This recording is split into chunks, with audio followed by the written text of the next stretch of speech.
Hey Deep Chatters, I'm Leah Morris here with my co-host Jennifer Butler, and this is Deep Chats Podcast, where we have raw discussions about real life. Each week you can expect unfiltered, no BS conversations from the heart about topics that actually might matter to you. We're just a couple of relationship coaches who want to cut through the small talk and dive deeper. So thanks for joining us on this journey, and be sure to subscribe to the show so you never miss an episode.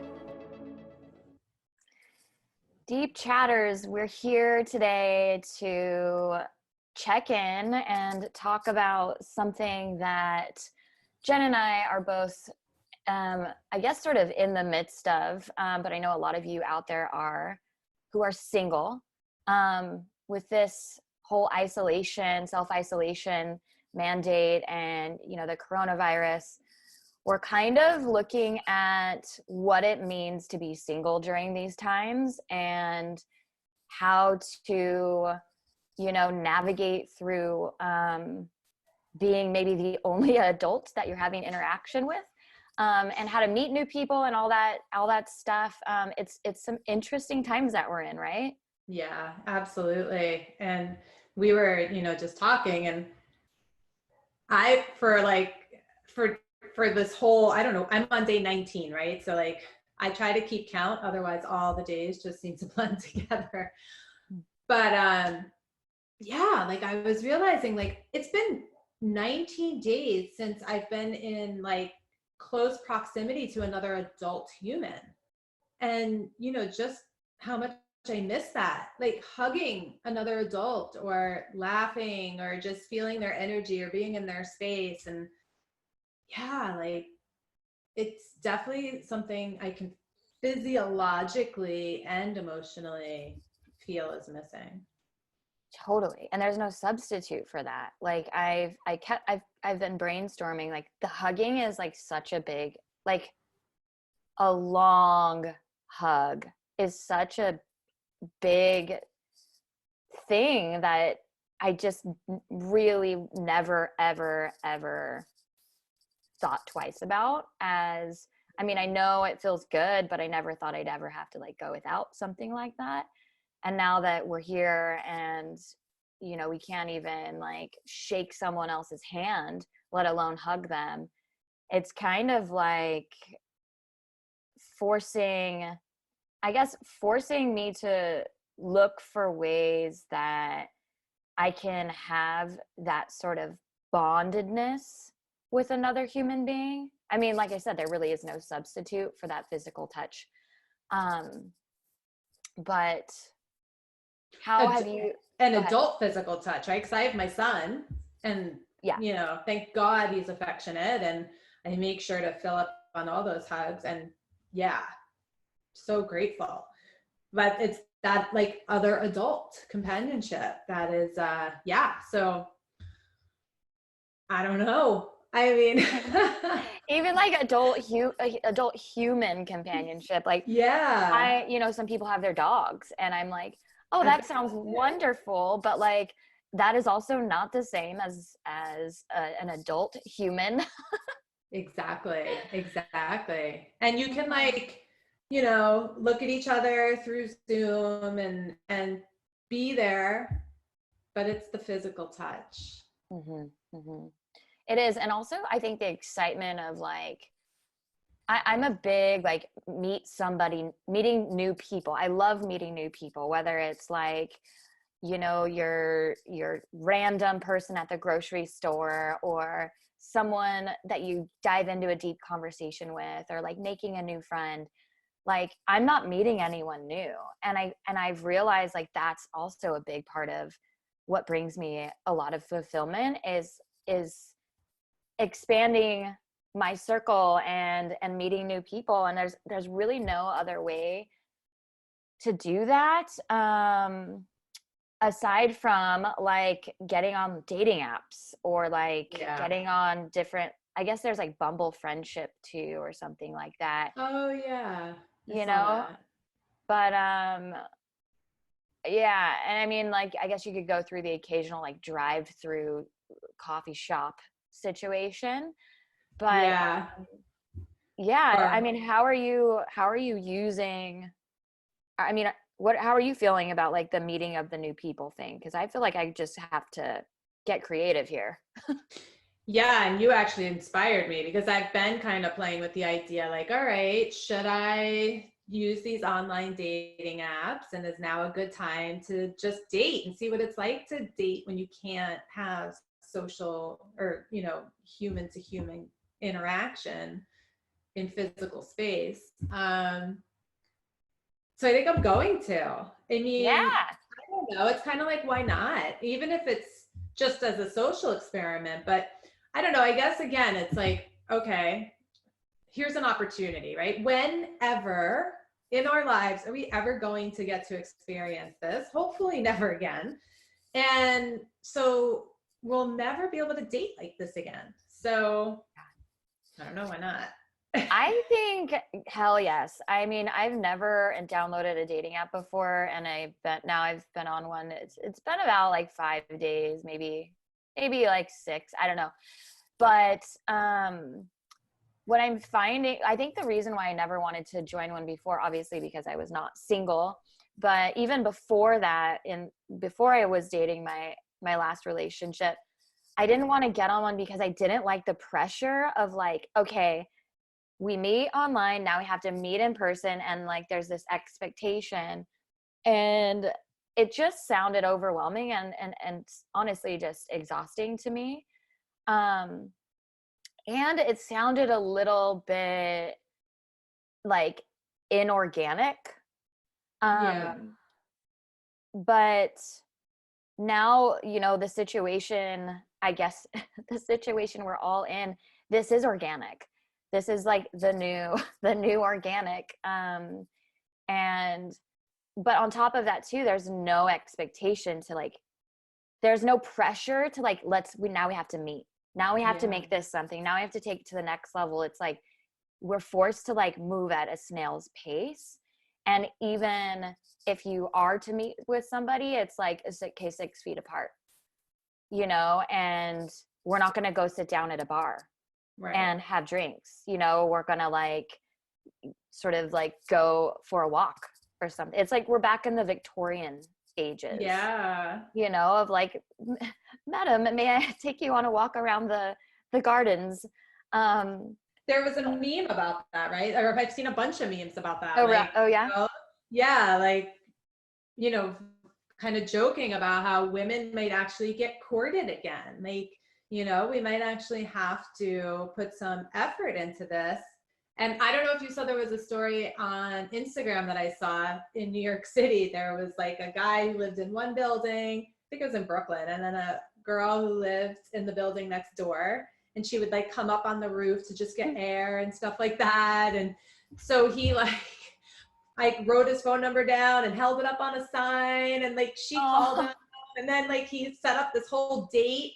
And so like she set up a table on her roof and he set up a table on his roof, and they like FaceTime while they ate. Like, so cute. oh my God, I'm dying.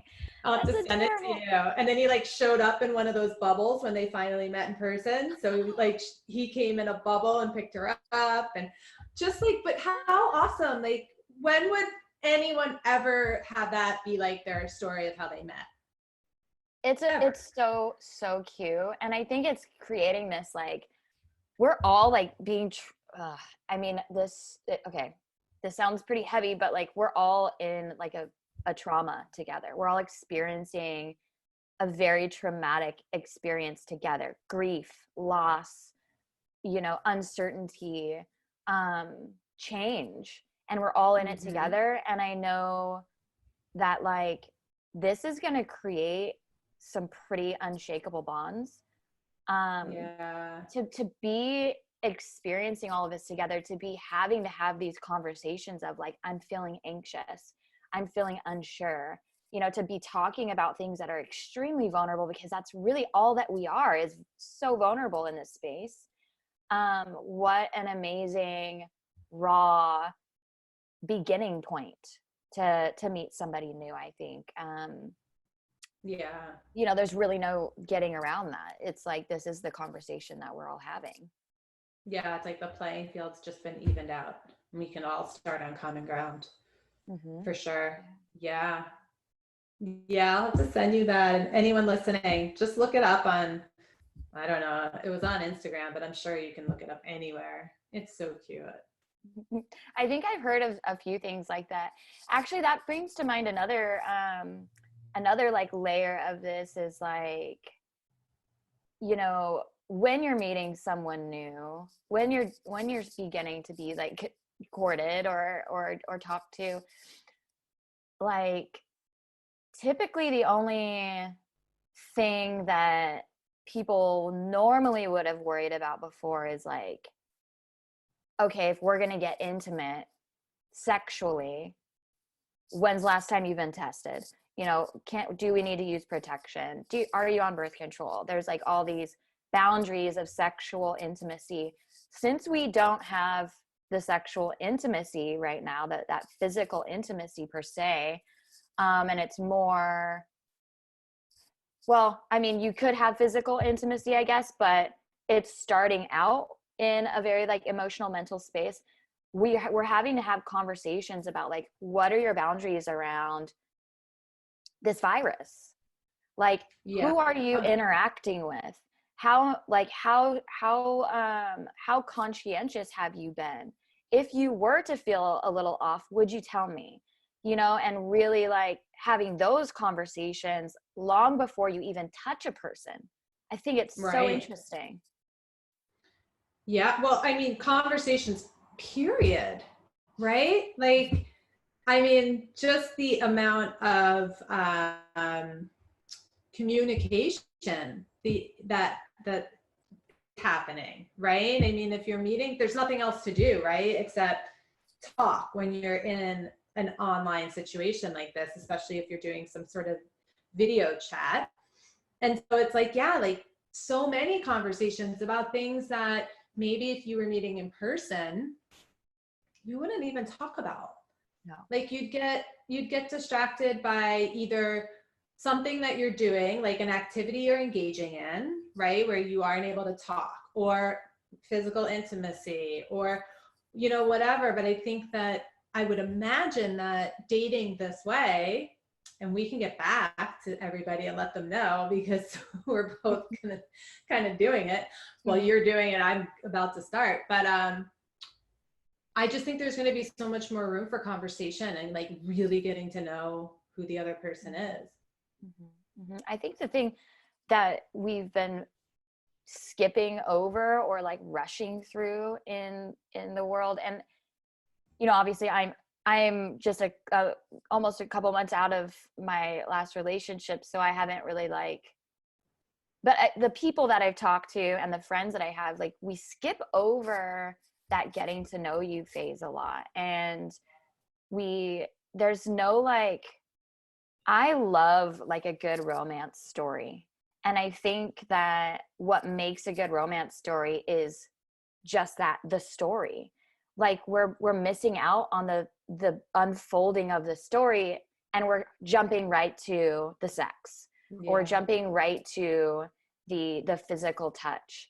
And it becomes much less about like building a sustainable life with this person and learning their story, and having them learn our story, and then us building a story together.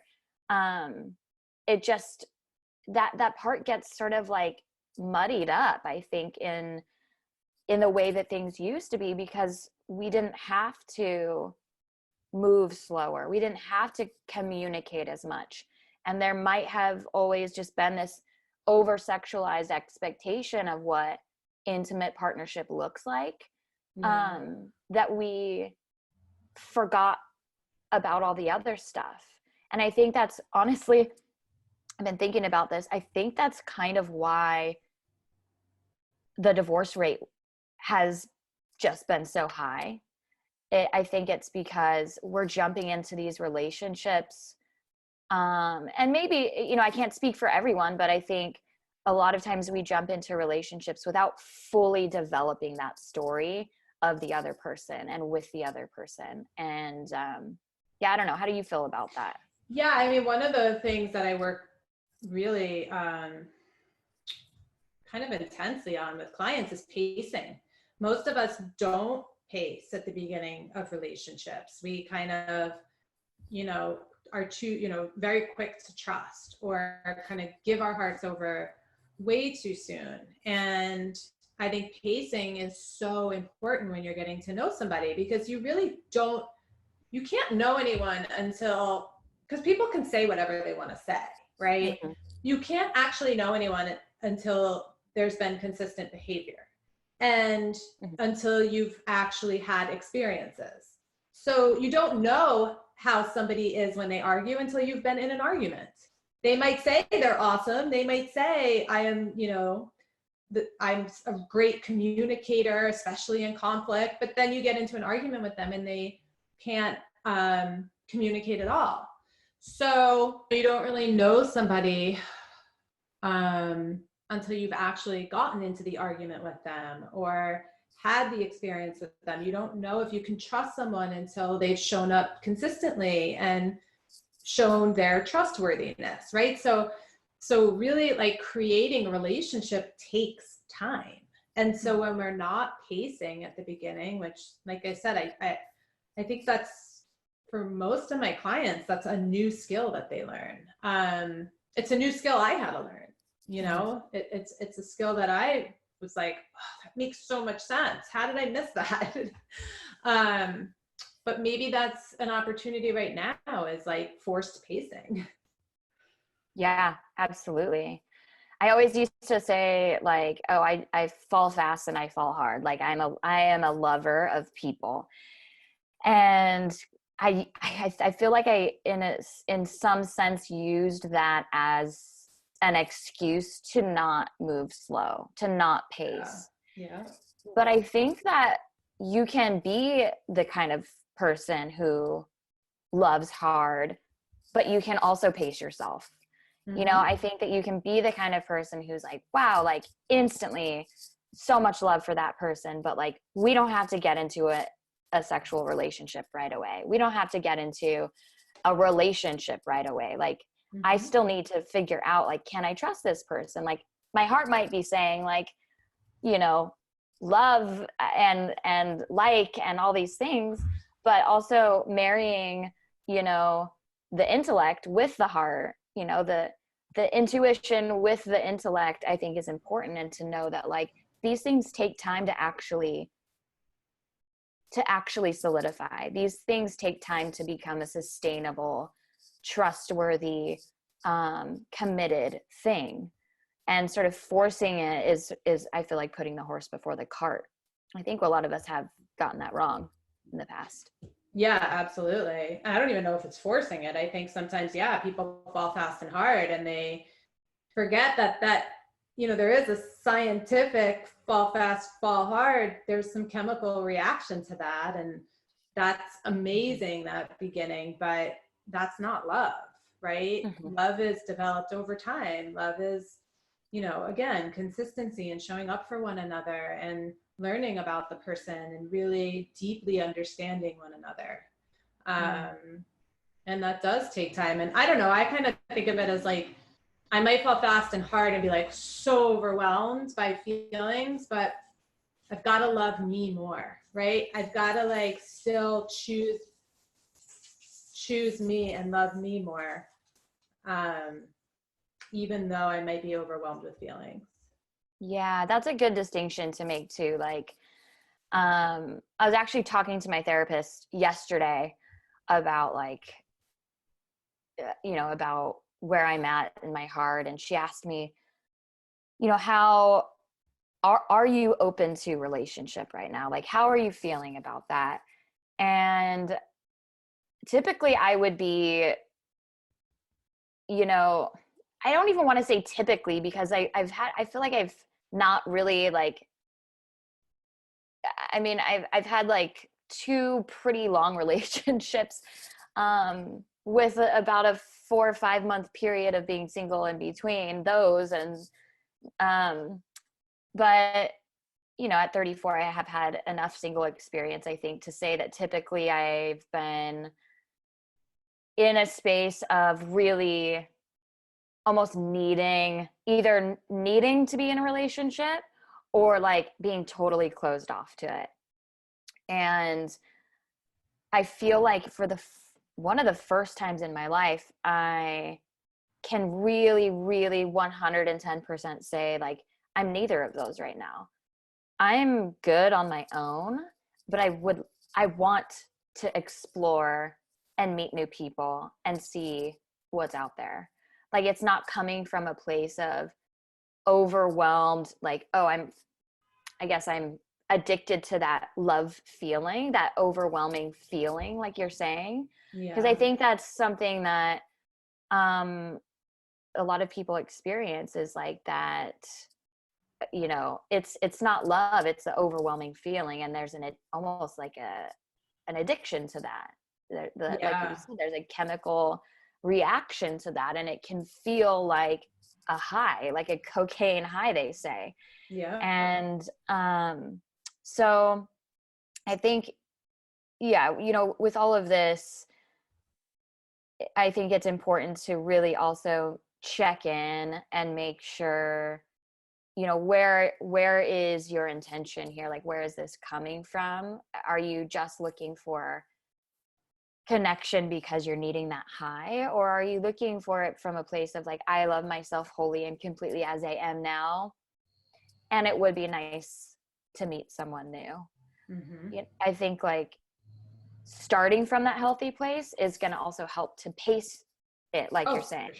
for sure, for sure. That's why I always encourage people to call themselves in before they call in another person, right? Mm-hmm. Like, fall deeply in love with you. Learn how to meet your own needs. Learn how to fill your own cup. Like, just learn how to be completely enraptured with yourself. Mm-hmm. Then call in another human being, because oh my God, how amazing is that? Yeah, it's really, I mean, like, I think a lot of people don't really even know what that means to, like, Yeah. fully love yourself, because I thought I knew until recently, and I was like, oh wait, this is what it is. Like, I'm having so much fun and freedom in complete isolation with myself. Yeah. I, like, never thought I would end up here. I always thought, like, it would be utterly painful almost to just be so alone. But there's no loneliness in this, because I actually enjoy my own company, and I'm actually, there's different layers of myself that I'm like, wow, I'm actually pretty funny. I'm actually pretty entertaining. I'm actually extremely sensitive. I'm actually able to hold my own boundaries against, like, how deep I go with, the people in my life or who I'm interacting with. So many layers to falling in love with somebody, and especially with yourself, that it's Mm-hmm. worth sitting and exploring for a while before you welcome in, and, like you say, call in someone else. Yeah, absolutely. Now's the perfect time. Quite, Mm-hmm. it's like so if you're a single person in isolation or quarantine, and I'm a single mom in quarantine. So, we have, I mean, I probably have less time, but I still have a lot of time to myself. And so really now is a wonderful time to really, like, start to get to know yourself. Like, like, how do you make yourself laugh? Like, I remember when I kind of figured that out. Like, I used to rely on outside things to make myself laugh, and then I was like, like, I'm really funny. Like, I can, like, just finding out all these, like, silly things about yourself, or whatever it is. But, like, you're stuck alone, so, like, figure it out. What do you love about yourself? What can you find funny? How can you fall in love with you? Yeah. What's amazing about you? Yeah.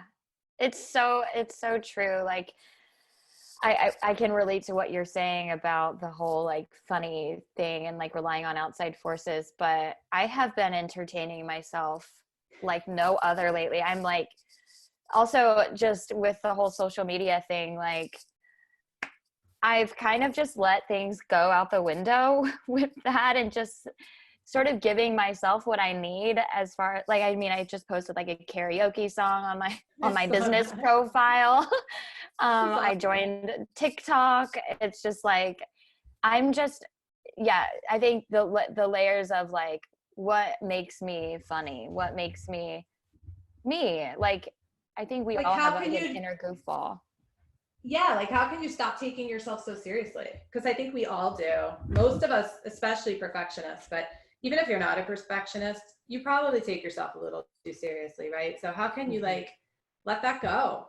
There's nobody around. You are stuck in isolation. Like, how goofy can you be? And how much can you let that perfectionism go, and that like need to be perfect and that need to be accepted and all of that? Like, who are you under all of that?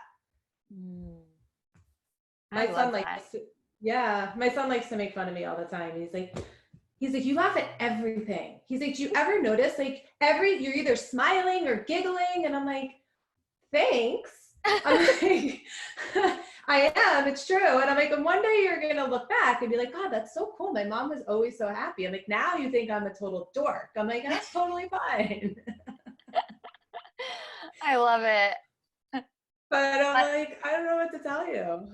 Yeah, I mean, I would much rather have, be around that than be around somebody who is, finding it hard to like find the joy. But that's you. Like, that's totally I you.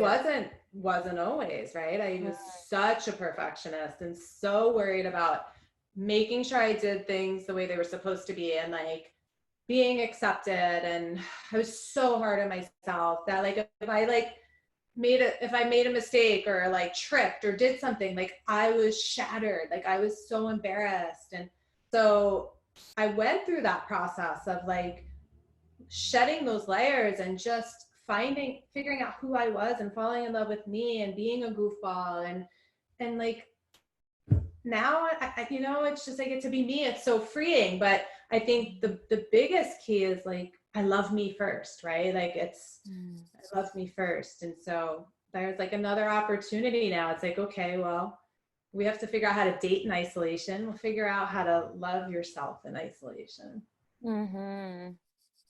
Such good medicine. I think that, yeah, this is what the doctor ordered for sure. I mean, not to minimize the experience of anyone who's, suffering. This is a very serious time as well, but, there's also some light and really good medicine right now. So I'm glad we could check in about this. I'll definitely be updating you on the scene, the dating app scene. It's just completely fascinating to me. So I'm just gonna have fun with it. I'm just gonna be a goofball with it. I'm gonna join you now. I'm so excited. I was thinking about it and now you've put me over the edge. I'm like, all right, I'm in. I love it. Yay. Awesome. All right, deep chatters. Well, we know these are challenging times. They are crazy times. They are completely unknown times. None of us really absolutely know what is going on. So we're all in this together, the good, the bad, and the ugly. So let's just be kind to each other. Let's support one another and let's try to make each other laugh. Till next time, deep chatters. See you soon. Stay safe.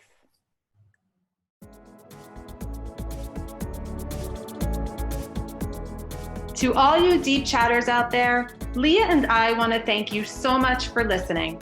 This is a podcast that's all about connection, so we'd love to hear from you. Connect with us on Instagram at Deep Chats Podcast. And if you haven't already, please go to iTunes to rate and review us. Every review helps other deep chatters just like you be able to find this podcast.